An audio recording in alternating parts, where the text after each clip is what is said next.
Here on Brad Walker, I want to open with a question that might sting a little. Have you ever stopped to ask yourself why you feel wrung out all the time? Why you never seem to get anything done? And why you wake up in the morning already tired before the day has even started? Why is there never enough time, even for the basics? Time to move your body a bit, to sit quietly with a book, to actually play with your kids without one eye on your phone. Why does your life always feel like one long emergency, a never-ending scramble from one fire to the next? The answer, honestly, is both simple and complicated at once. It is this. You spend the biggest part of your life not on yourself, but on everyone else around you. You take on other people's tasks. You cover for them. You drive them around. You rescue them. You pull them out of the holes they dug themselves into. And yes, you lend them money on top of all of it. You have quietly become a kind of free taxi service, a free therapist for anyone who wants to unload, a free pair of working hands whenever somebody needs them. And all of it comes down to one thing. It is agonizingly hard for you to say one tiny little word.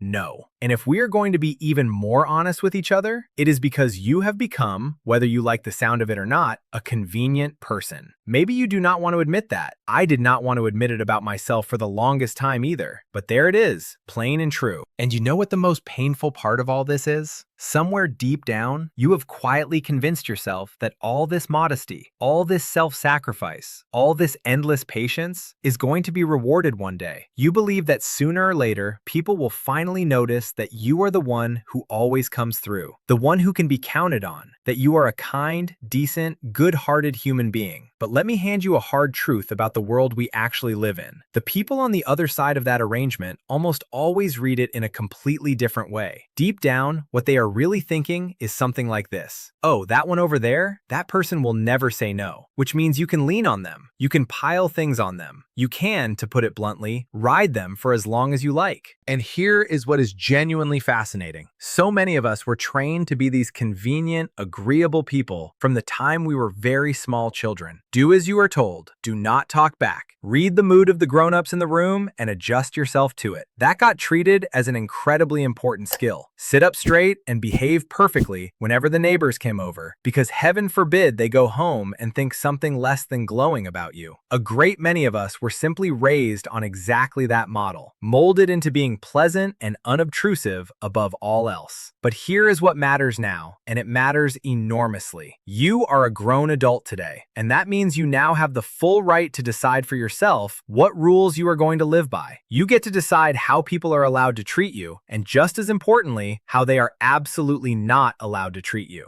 So if you genuinely want to be respected, to be valued, and to finally stop being pushed around and bent to everyone else's will, then this video is made for you. Today, here on Brad Walker, I am going to share my own experience of how to stop being convenient for everybody else and finally start being convenient for the one person who actually deserves it, yourself. And on top of that, which I think really matters, I am going to give you 5 incredibly simple but genuinely effective tips that will help you learn to calmly say no and, at long last, start putting yourself in first place in your own life. And as I usually do, I have saved the best for last. So the final 2 tips are, in my opinion, the most powerful and the most unexpected of the whole bunch. Make sure you stick around all the way to the end for those. Now, let me start with a little thought experiment. Picture this. Imagine that right this very second, I reach out and lift every single task, every deadline, and every obligation clean off your shoulders. Gone. You are left with a completely free day. Or let us be generous and say a completely free week. What is the very first thing you would do with it? Here's an interesting thing. Convenient people tend to freeze up completely at this exact question. Or they will say something like, well, I guess I would finally get a good long sleep. And the reason is that they have spent so many years living for other people, guessing what everyone else wants, bending over backwards to please every single person, that they have simply lost touch with what they themselves truly want out of life. And they are exhausted, deeply and genuinely worn down by it. I am absolutely certain that a lot of you are quietly recognizing yourself in this right now. And there is actual research on this very thing.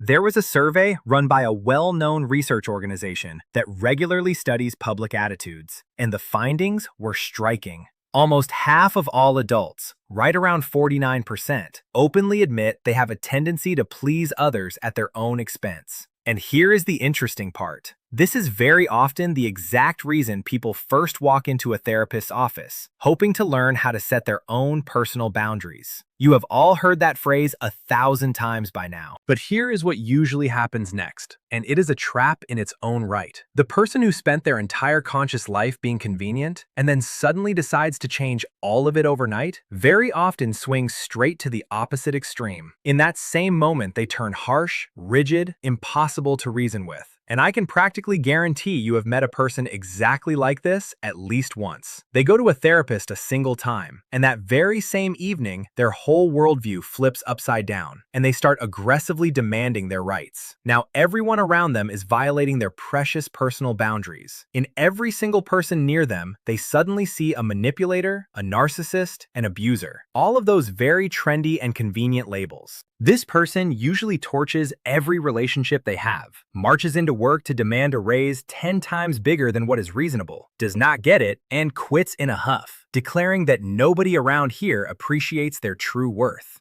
I think you know exactly the kind of person I'm describing. Almost everyone has run into one. And by the way, definitely write about it in the comments if you have ever crossed paths with someone like that. And so, a little time passes after that wonderful visit to the therapist, and now this person is sitting all alone, with no relationships, no friends, and no money in the bank. But hey, at least they have their personal boundaries locked down in reinforced concrete. Now, an important little side note here. I have absolutely nothing against therapists. On the contrary, I have deep respect for the profession. What I am really talking about here is the way a person can start reacting to changes in their life in this wildly exaggerated, all-or-nothing way. I am talking about the situation where someone shows up not for deep, honest work on themselves, but simply to shed all responsibility and get some kind of official permission to finally dump every ounce of stored-up anger they have been carrying. And naturally, they end up dumping it on the people closest to them. But I think you all understand that this is just the other extreme, and the truth, as it almost always does, lives somewhere in the middle. It is genuinely important in life to learn how to search for that balance, because sometimes, honestly, it really is better to adjust or to yield a little if doing so helps you actually get where you are trying to go. And sometimes, you need to do the exact opposite, to clearly and firmly say no, to show some backbone, to plant your flag on your position, even if the people right next to you do not care for it one bit. And this is where it becomes so important to understand the difference and to be able to tell one from the other. So let me try to break this down with a very simple, made-up example. Picture the scene. Imagine you and a business partner have opened up, let us say, a small pizza place. Orders are thin, and then an idea strikes you. What if we started filming short videos for social media, launched a delivery service, and watched our sales take off because of it? You bring this idea straight to your partner, and he answers you with, "No, that is all nonsense, and if we waste our time on it, we are going to lose the customers we already have. So let us drop the whole idea." And it is made even trickier by the fact that this partner of yours is older than you and far more experienced than you are. My very first business, by the way, played out in exactly this way. I was green, no experience to speak of, and my partner outranked me by every measure a business could be judged on. And so the question arises, what on earth do you actually do here? At bottom, there are two roads. The first road is to stay quiet and go along with it. But inside, as you can imagine, the disagreement is still sitting there. And you know full well that in this situation, you simply caved to the words of your senior partner and abandoned your own idea. The second road is to adapt to the circumstances. And what does that mean? It means showing flexibility, but doing it in a way that also keeps the partnership itself intact. Now, let us get concrete about how you could have actually answered. For instance, you could have said, "My dear partner, let us test this idea together on the tiniest possible budget." How exactly? First, we film just a couple of short videos. For delivery, we do not put our entire menu on the platform, only our signature pizza. And if the orders start coming in over the course of a single month, then we scale the whole thing up. And if they do not, then I will freely admit that I was wrong, and we end the experiment right there. So what is the difference here?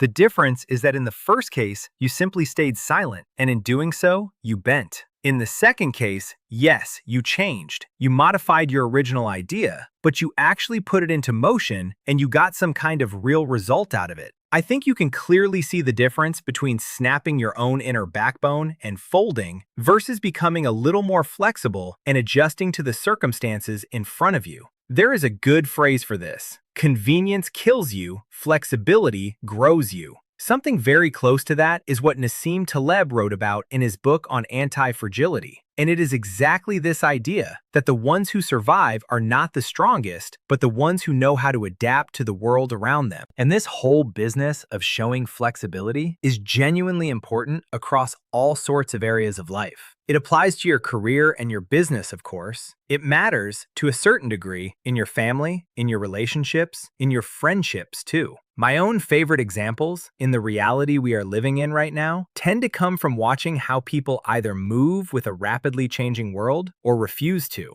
You can see it so clearly. There is a whole group of people who adapt to the fast-shifting world, who study what is happening, who track how entire industries evolve and how the economy shifts under their feet. And then there are the ones stuck in denial, and the odds are strong that they will fall behind and simply miss the enormous turn the world is taking. The simplest but clearest example is probably digital currency, which, believe it or not, has already been around for close to 20 years. And yet, there are still people out there who refuse to accept the change and have no desire whatsoever to understand any of it. You can see the exact same pattern with artificial intelligence and everything we are watching unfold right now. The world is built in such a way that if you do not adapt, you simply end up left behind. Now, here is something else I wanted to say about flexibility. When I talk about being flexible, I am also talking about the skill of building relationships. And to me, it is critically important to know how to build genuine, working friendships. In business, for example, obviously, you are not going to be best friends forever with every single partner you ever have. And frankly, some partners are not even all that pleasant to be around. But there is such a thing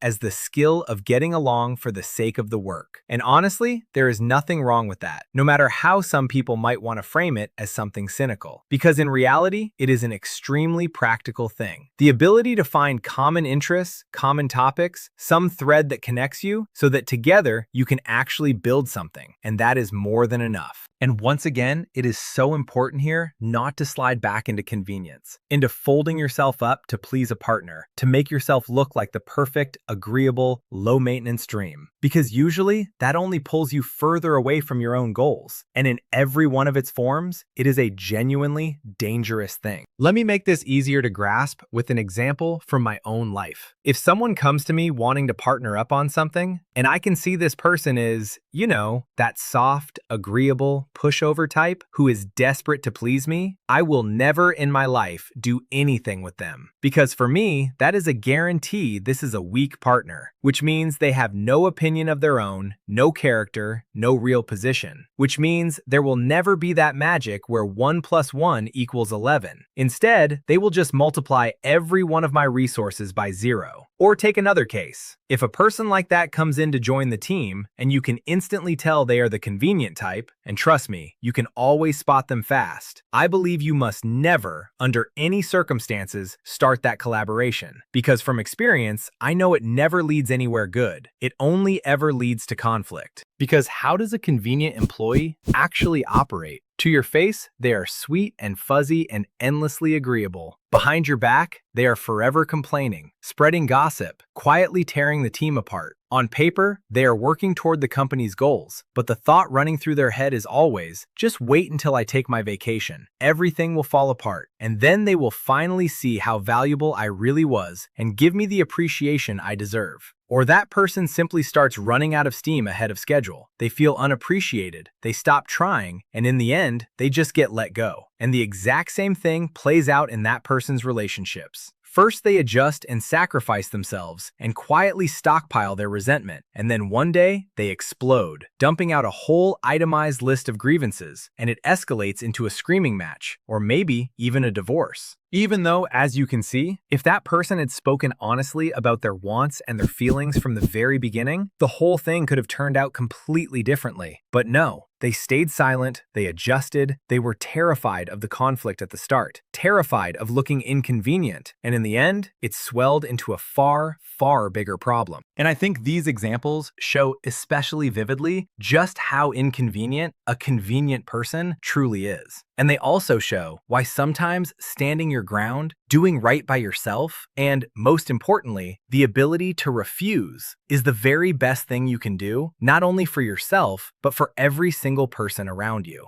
But what do you do if it feels genuinely hard for you to say no or to stand up for your own interests? I mean, physically hard. You want to refuse, but there is a lump in your throat, your voice starts to shake, and you are terrified of ruining everything. Honestly, a lot of people go through exactly this, especially if they have never had any practice. So I want to share a couple of simple little tricks with you that, in my opinion, work extremely well. And the last two tips in particular, I picked up from Richard Branson and Warren Buffett. Pretty wise fellows, as I am sure you would agree. So let us dig in. Tip number 1, do not be shy about taking a pause. To me, this is the simplest but most reliable way to avoid getting dragged into situations that are bad for you. For example, when somebody asks you to name a price for your work, or to help them with something well beyond your actual responsibilities, or to lend them money, or to take on some brand new project, do not rush to answer right away. In moments like those, it is dangerously easy to blurt out yes on autopilot, just to avoid seeming rude, just to avoid letting anyone down. That is the reflex. But the thing is, that decision was made under real pressure. The request came out of nowhere. You were not ready for it. And that means there is a pretty high chance you will end up acting against your own interests. So I think it is far better to honestly say, please give me a little time. I will think it over and get back to you with an answer. Take the pause. Calmly weigh all the pros and cons. Take honest stock of your energy and your desires. Ask yourself, do I actually want to do this? Or is it just that I feel awkward saying no? And only then make your decision. Just trust me on this. First, nobody is going to be offended if you do not answer instantly. And second, that feeling that you absolutely have to answer this very second is very often a complete illusion. You can calmly take your time and come back to it. Tip number 2, start a list for yourself titled Things I No Longer Do. Just sit down and, based on your own experience and specific situations you have actually lived through, write it out honestly. For example, I do not take on work without a deposit up front. Or, I do not answer work messages after 7 in the evening. Or, I do not agree to projects that hold no genuine interest for me on principle. And the most important thing is that your list can contain absolutely anything at all. The only thing that matters is that it is truly yours. Very often, especially if you work from home and spend all day parked at your computer, you can hang this list right on the wall in front of you, somewhere prominent, so it is always in your line of sight. Someone calls, a client wants to quickly dump something onto you, and there it is right in front of your eyes. Do not take work without a deposit. Boom. You say, sorry, I will think it over and get back to you later. And that, right there, is your set of personal boundaries and your foundations.